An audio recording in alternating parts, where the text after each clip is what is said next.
Alright, Blizzard, let's talk heroes.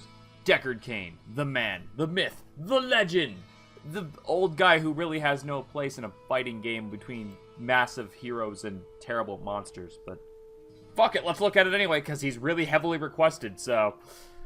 this one comes to us from DoctorFoxman, and he has made Deckard Cain a support, which realistically is about the only way you could really go with him.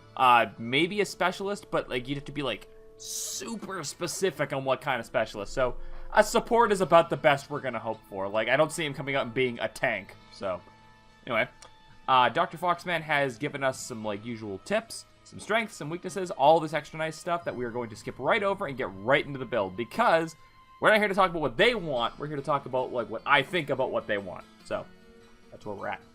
So his combat trait is Protection of the Order. Deckard Cain cannot be targeted by minions, mercenaries, and structures. That already by itself sounds busted, but I can see how it can work if his kit is not stellar on its own. Like, what I mean by that is, like, he can't have, like, amazing sieging abilities if the towers can't target him. He can't have amazing wave clear abilities if the minions can't target him, because that's just not fair. He can't have Bribe if he could just instantly take mercs. Like, it has to be balanced in some way. Now, I do like this because it's very interesting, and it also means you'll never be dismounted when you're riding through a lane to get to a fucking tribute or something. But it has to be balanced in the right way. So we're going to scale back to this one later on and see if it balances with the rest of his kit. Primary abilities, his Q is Identify. Fucking shocker, Diablo 1, Diablo 2. Like, identifying items, that's kind of his shtick. Mana cost 30, cooldown 10 seconds, so it's not that big. Identify enemies in an area around Cain, revealing them and the area around Cain for 5 seconds. This includes stealth objects, examples, time traps, creep tumors, etc. Now, the only problem I have with this is the fact that it's Tassadar's passive. It is. On a lesser cooldown, no less. So, what's the difference, right? It's just Tassadar's passive, but better. Now, when you're doing Deckard Cain, you kind of do have a very limited move pool, essentially, to choose from, because he doesn't... For all the things he doesn't do that much, if that makes any sense. So, what I might suggest is, because Tassadar already kind of took this and made it his own thing, maybe make Identify, like, give it a smaller sight radius, and you can, like, mark people with it. Not like Tyrande, where it's, like, mark it and you do additional damage, but mark it so, like, they can't re-stealth for so long or something like that. Like, it's a very niche ability, but you give it something specifically, or you mark it and... I don't know, you make it so attacks home in on it or something for a short time, like, so... Shit, yeah, it's a tough one, really. Where do you go with Identify when it's already been done, right?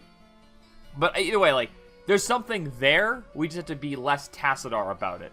But, again, it's Cain, he kind of needs Identify, so I can't chastise you for being like, well, you picked, like, the only thing that's, like, you had to take it.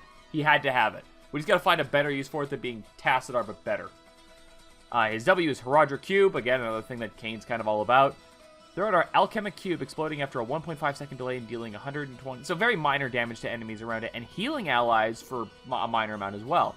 Allies can use basic abilities on the cube to apply their damage, roots, stuns, silences, and slows, and blinds to enemies, and healing buffs to allies when the cube explodes. So, I've already looked over this once, and what this means, because it sounds a little complex at first, he's actually written, I'm going to assume it's a he, if you're a girl I apologize, but has already gone ahead and listed what they mean by all of this stuff for the Herodra Cube, and that's at the bottom, so let's scroll down to that. So the Herodra Cube explained, I'm going to try and isolate this so it doesn't cut off, there we go. Because I don't want to show off the 20 talents yet. So for more clarification, here's some examples of how the Herodra Cube works. Damage added. Meridian casts Stormbolt, which deals 110 damage to the cube. The cube eats the bolt, hitting no other targets without its piercing talent. When the cube explodes, it deals 120 plus 110 damage in its area, equaling 230 damage. So basically, you're just amplifying it. Effects added, though. For example, Meridian with Stormbolt also stuns for 1 second. When the cube explodes, it will also stun all enemies in the area for 1 second. Malfurion's Regrowth applies healing over 15 seconds. When the cube explodes, the healing over time also applies healing, or the healing also applies healing over time.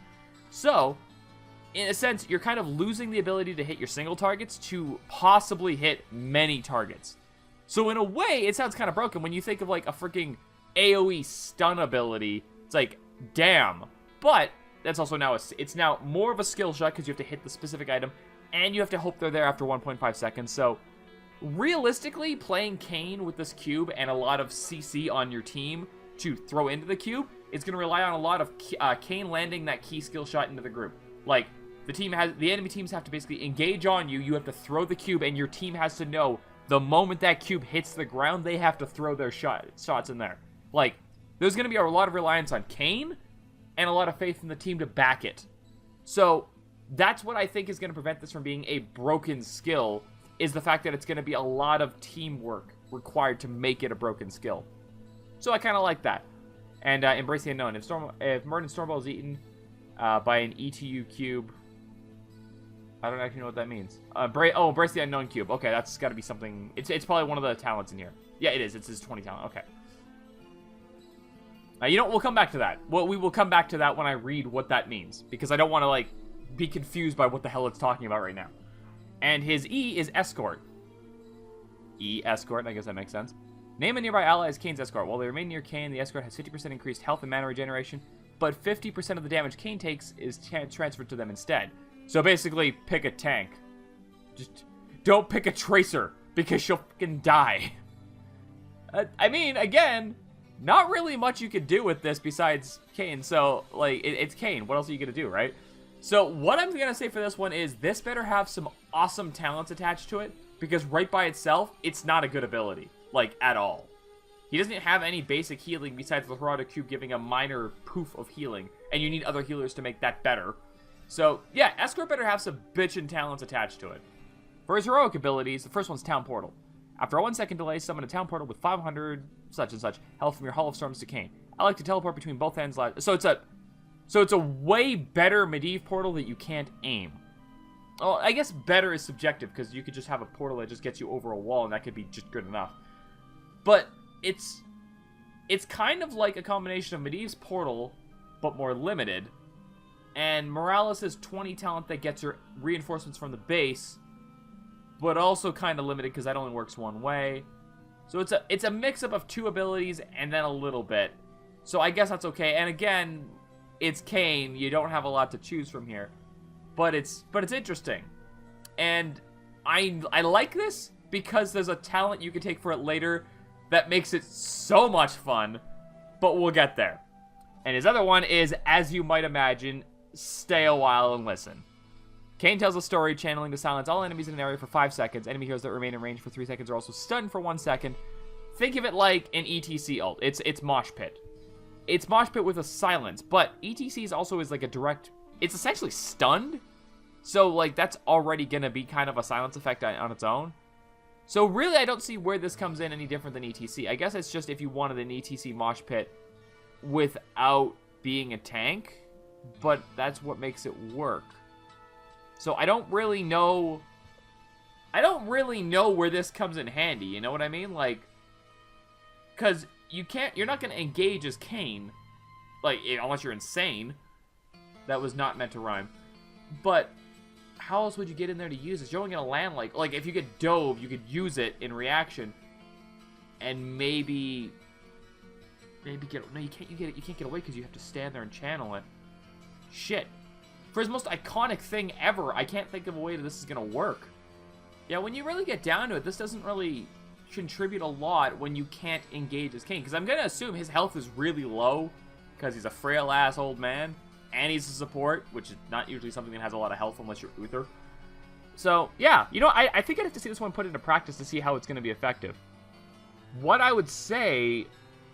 Oh, man, it's a shame because it's called Stay a While and Listen, like, if you could just use it and leave, like, if you could, like, drop, like, the story proc thing, and that stuns and silences them there, and you can walk out of it, that I could see being helpful, because it would just get you out of trouble. It's kind of like a Brightwing escape with the Emerald Wind thing.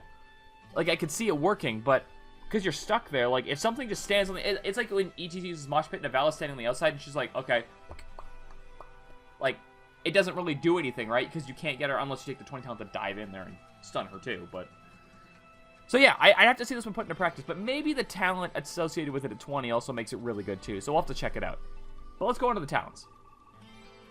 Level 1 talents, Beyond Understanding. Harada Cube deals double damage to non-heroic targets, so it's a wave clear. But you have to talent for it, so Invigorated ally, Kane's escort receives 33% more healing from all sources. That's handy, but again, you need another healer to really make it work. And Kane's Lost Satchel, active. Activate to leave behind a satchel that can be picked up by allies to restore 15% of their maximum health, 10% of their maximum mana over 5 seconds. Kane cannot pick up a satchel. Well, of course he can't, because if he could pick up his fucking satchel, it would be a lost satchel of Kane. I like this because it kind of feels like, if you've played League of Legends, it feels like one of Bard's abilities, that you can like leave a pool and they can just grab it when they want. And it doesn't say that the satchel disappears over time. So what I'm going to say for that is give it a limit. Not a time limit, but a satchel limit. Like, you can have 3 on the field at any time. And after that, like, using another one replaces the first one. But I like it because it basically makes him, like it gives him another healing opportunity. And it gives him a bit of utility, because you can just, like, run between the lanes and throw satchels in each lane for your allies to pick up. And it doesn't say enemies can destroy them. So, like, really, you're just leaving little extra health pots for people to pick up. That's cool. I like that. I would almost make that one of his basic abilities and have it upgradable, but, again, it's Kane. There's not a lot you can do with him, and you kind of got your bases covered, so, an active ability is also still pretty good.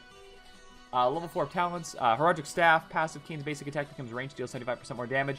Because, you know, when you think Kane, you gotta think a fucking Warbringer mage. I don't see that being taken a lot, because you don't play a support to deal damage. But for funsies, sure. Like, I like playing, like, damage mid-Eve. You don't expect him to do a lot of damage because he only has 1 damaging ability, but you can clock in some good damage. So, for a fun build, absolutely, I like it. Tomb of Identify. Identify's range becomes increased by 50%, and its cooldown is reduced by 30%. Just a buff for his Q, standard. Equivalent exchange, nice. Okay, I see what you did there. If heroic Q hits both an allied and enemy hero, refund 40 mana, reduces its cooldown by 5 seconds. What's its cooldown normally? 10 seconds, so you get half its cooldown back. That's not bad. It's not bad. But you kind of have to rely on hitting, like, 2 things with a 1.5 second cooldown, or 1.5 second charge time on it, so, I probably don't see that being taken too much. Level 7 talents, Identify Path. It increases all allied heroes' movement speed by 50% for its duration. That seems a little busted, because you don't specify a range on it. You don't say that it's only what's in the path of Identify, like your radius around you, those heroes. You just say allied heroes. So if that only applies to the people who are in Identify's range, cool.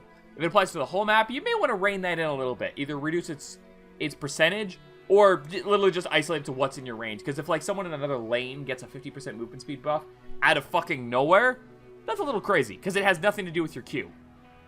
Heraldic Guard, Kane's escort gains 20 armor, reducing damage taken by 20%. See, there we go. This is where we're starting to get into the buffs for his E to make it actually useful. Swift Aid, Kane's escort gain 20% movement speed. Again, another one of those. And Call Down Mule, which is a standard ability. I like that only if it could be, like, a peasant. Like a villager from Diablo who starts working on stuff as opposed to, like, an actual mule. Because I want it to be very specific to Kane. I don't know. That's all I can think of for that. Level 10, heroic abilities. Level 13, Arcane Destruction. Heraldic Cube deals 50% more damage. Arcane Wonder heals 50% more health. Standard, like, buffing it. Honorary Member. Protection of the Order is also applied to Kane's escort. That might be a little broken. Like, I'd almost make that a 20 talent because Kane's escort is fucking broken as it is. Like, or sorry, Kane's passive is already kind of busted as it is, and you were pushing it by having him being a very underpowered character. But if you can apply that to, say, I don't know, like an Azmodan who can literally just stand there and tank turrets now because they can't shoot him back, or a Zol that already has crazy pushing presence because of all the skeletons, and now guess what? Now he's not even getting punished for it. Or even just a fucking assassin who's just standing like a Tracer just running around a tower, just... And she's not taking any fucking minion aggro or turret aggro or mercenary aggro at all.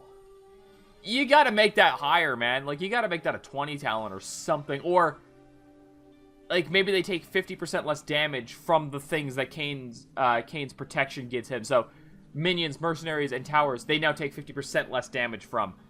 Maybe. And even then, I'd push that to 16, not 13. But, yeah, that seems way too good. Like, why would you take it? Like, Shrink Ray. Cool, it's generic. Honorary Member, still way better. It, like, even if you don't buff your E in any other way, that makes that ability worthwhile. It's too good. Level 16 talents. Identify Weakness. Enemy heroes affected by Identify also lose 15 armor for its duration, taking 50% more damage. That's kind of already what, like, Tyrande's marking does, so... It's not exactly what it is. It's different. It's differently worded. It's differently ability. But its end result is the same. You're going to deal more damage to them. So, again, I kind of feel like that should be mixed in already, so we don't already have a Tassadar situation, but the ability needs to be retooled to begin with. Master Transmuter reduces heroic Q's delay by 33%, and increases its radius by 50%. See, that could help. That could help, so that's not too bad. And Martyrdom. When Cain dies, his current escort is healed for 33% of their maximum health. See, I have problems with abilities or talents like that in the same way I have problems with Tyrael's passive.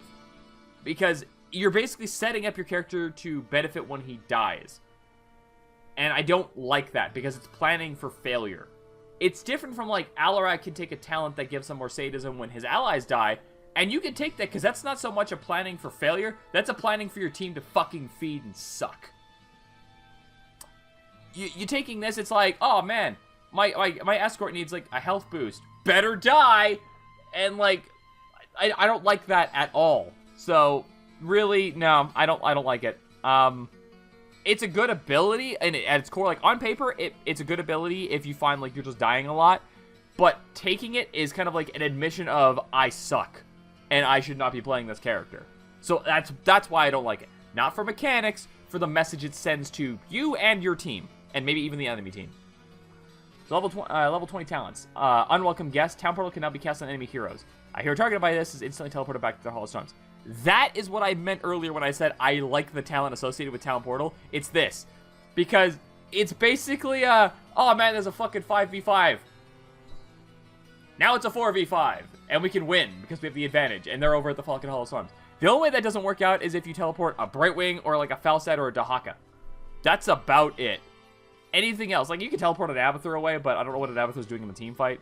So really anything else is you have just plussed crazy hard off of this. I like it. That's what I like, is that.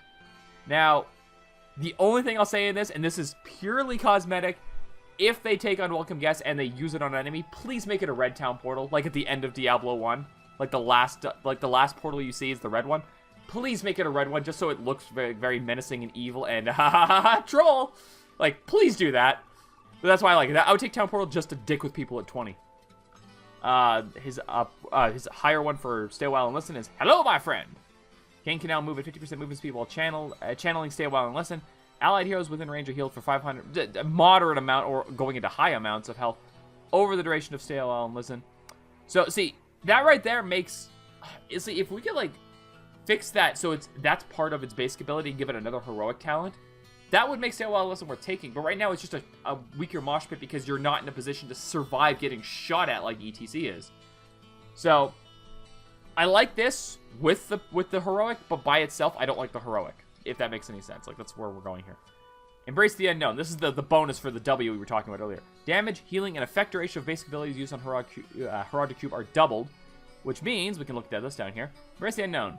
If Murden Stormbolt is eaten by an Embrace the Unknown cube, the cube will explode for extra damage, stunning enemies for 2 seconds. So basically, it's just, yeah, it's what it says. It doubles it. It doubles it like crazy. So the stun gets doubled, the healing gets doubled, the burn over time gets doubled, like everything is doubled. That's really good, and it's a 20 talent. So I'm not going to chastise that for being, like, possibly broken, because again, the whole thing about the cube in the first place is it has to require synergy, timing, and teamwork. If you don't have any of those, the cube is fucking useless. So this doesn't make it any more broken because you still need all of that. Perhaps more now because people are going to be relying on it. So yeah, I like it. You know, props for that. And his last ability is, help me! When he dies, Cain is placed in a cage at the location of his death. Allied heroes can try to release him for 10 seconds. If they do, Cain is revived instantly at the location of 50% of his maximum health and mana. If they don't, Cain revives normally at the Hall of Storm. This effect has a 180-second cooldown. So, isn't that like a crappier Uther ult? Or Uther heroic? Or Uther 20 talent? What the fuck it is? Redemption? Like, it's kind of like taking, like, Uther just gets it guaranteed on, I think it's a 300-second cooldown. It might also be like 200 seconds. But it's a long-ass cooldown. But he gets it every time. His allies don't have to fucking try and revive him.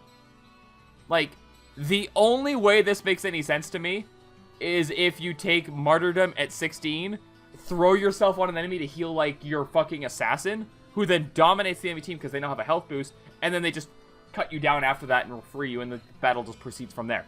Like, that's about all I could see. But that's a lot of reliance on someone being able to carry after they lose their support and get their support back after they kill the enemy team. Like, that's a lot of reliance on that. So, I like it because I think it's, again, it's very Cain because Diablo 2, he just sits in the cage and screams, "Help me," repeatedly. I don't know useful-wise if it's that good, though. That's the problem. But I like it for concept alone, if nothing else. I don't know. Because it's a shittier version of Uther's Redemption, I'd almost put that at a lower tier level. Like, I know a revive talent like that should be higher up, but I'd make that a 16 talent. I would. Because I honestly feel like Uther just does it better. And if you're going to make it worse than Uther, you may as well just make it a lower level so at least people can be worse than Uther at a lower level. If that makes any sense. So yeah, that's Cain. Like I said, it's really interesting. I think the main abilities that really drew me to this build in the first place were Haradra Cube and the way it can, like, fucking synergize with everybody in the game. And the Town Portal for fucking kicking people back to their base. Because there's not really anything like that in the game right now. I think the closest thing is Falstad's Heavy Gust. So, yeah. But those are my thoughts on it. Like I said, I think his passive is okay. As long as, you know, we kind of fix the talent that gives it to somebody else. I think Identify needs to be worked on a bit more, so it's not just a better Tacitar passive. Haradra Cube, I like. Don't change a thing on it, because it requires enough work that if you can make it broken, you deserve it. Escort. Escort is really only useful if you take this and they buff it in some way that it's not broken. Otherwise, Escort's kind of useless. I would almost switch Cain's Lost Satchel and Escort to be two different things. Like, Escort should be the activate ability, or even just make it a fourth passive or a fourth active ability and make it his number one, and make Cain's Lost Satchel an upgradable ability in his primary talents. Like, I don't know. I just like it that much because it gives him another support ability. Escort could potentially be worthless, really. It could. Like, giving all that extra damage to somebody who's not a tank will just get them killed, and the health regeneration doesn't do anything that's not on a tank. So if you just randomly quick match and you play as Cain and you don't get a tank or even a melee assassin, you have 1/3 of your kit that's fucking worthless because nobody's gonna want to be escorted by it. Nobody's gonna want to escort you when you're getting them killed. So that's why I think this should be like a fourth ability, not part of the primary kit. Stay a while and listen. Like I said, there's got to be a nice middle ground between the 10 talent, which by itself is a shittier mosh pit, and the 20 talent, which actually makes it viable, but you have to wait till 20 to make it viable, so Like, unless you have a shit ton of burst, Stay a while and listen is literally just going to get you killed more times than it's going to help your team. It is. Because you don't have the health, you don't have the survivability, you don't have the armor, you don't have anything to keep you alive during it.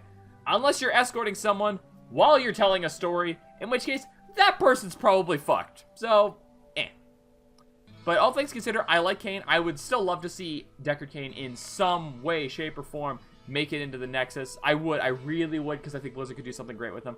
If it's something like this, I'm all for it. Just we need to get some retooling going on here. But yeah, that's my thoughts on it. So if you guys have any thoughts for Dr. Foxman, then leave them in the comments below. If you got any thoughts for the build in general, to Dr. Foxman or otherwise, leave them in the comments below.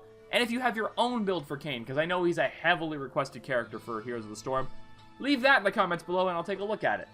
But in the meantime, Blizzard, make this a thing. I really want to teleport people to their bases. It's so much fun.